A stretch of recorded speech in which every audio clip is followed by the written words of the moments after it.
All right, so everybody, thanks so much for listening to the podcast. If you're listening to us for the first time, thanks so much. Please subscribe.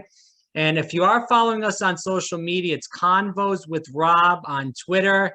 We do put all of our interviews up there, and also on Instagram, the same thing. So thanks so much for following. We have Daniel Levin back on the program. He's going to be talking about an article he wrote recently. We're going to dip into that very quickly. Daniel, thanks so much for always coming back on. You're amazing. Thanks, Rob. It's my pleasure.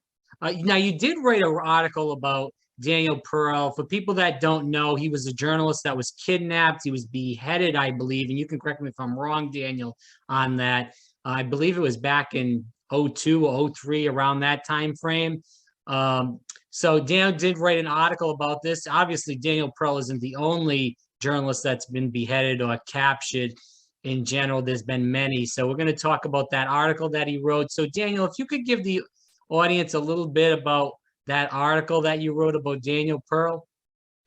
Yeah, February 1st, 2002 was the 20-year anniversary of the killing of Danny Pearl. Danny Pearl was a Wall Street Journal a journalist, born the same year as I was. We had met in the 90s in London, actually, and just someone I admired greatly. He's Jewish. His father is Israeli-born Jew of Polish descent. His mom is of a Jewish family in Baghdad, actually, that was saved in Baghdad by Muslims when there were pogroms against Iraqi Jews in Baghdad. So a pretty interesting story. Wonderful parents. His mother sadly passed away a few years ago. And Danny was just a tremendous journalist. Grew up in the States, grew up in California, went to Stanford, and then had a fantastic career as a journalist, ended up running the Wall Street Journal's London office, and then bureau chief in Paris afterwards, where he met his wife.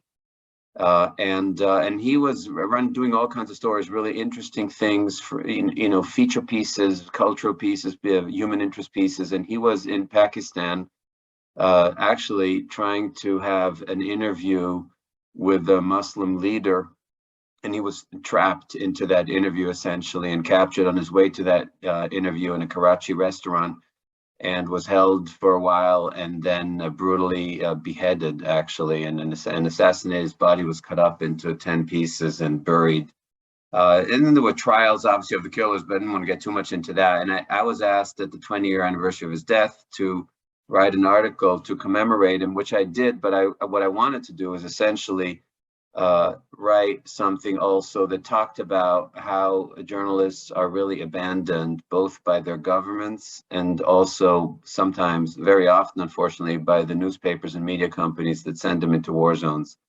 So the point of that article that I wrote in the foreword on the anniversary of his death on February 1st this year was intended to both, obviously honor his memory of this wonderful human being whose son was born after he was killed. His son was born in May of 2002, 4 months after, 3.5 months after he was captured and killed.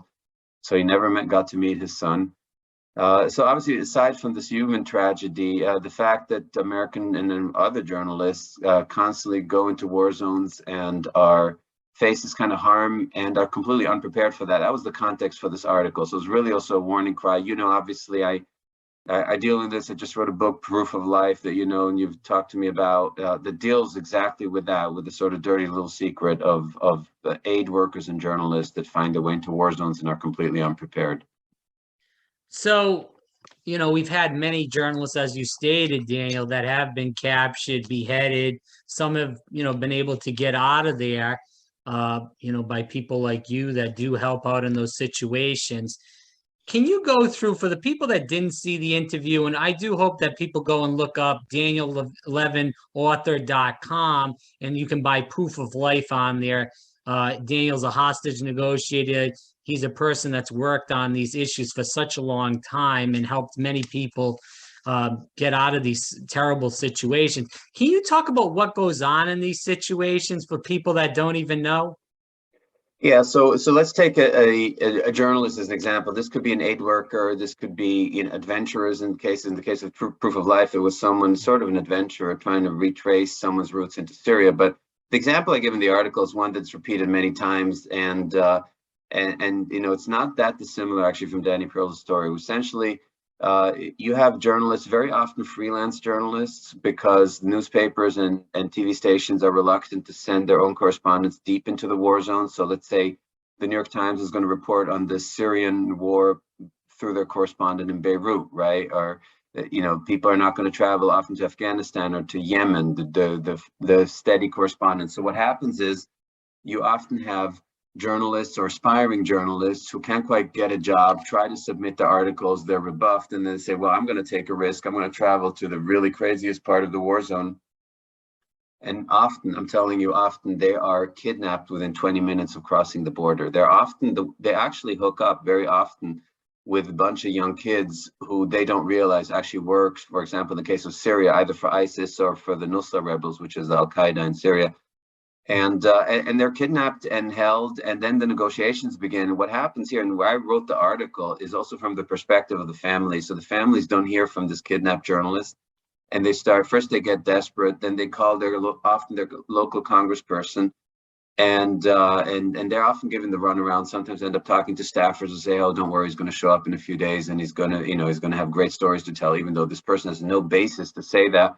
They lose precious time. And then when they realize there's a problem, they're really lost. And families, you can't blame them. They're just desperate and lost. And they start contacting anyone they know, their senator, congressperson, any other kind of advisor.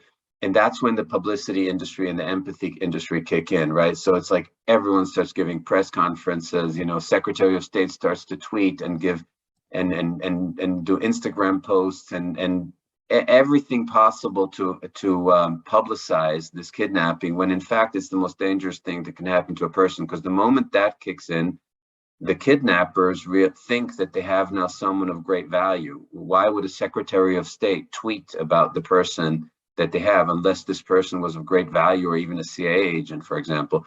And so everything changes. Rather than have a quiet negotiation behind the scenes, first of all, to find out who has the person. Second of all, what do they want?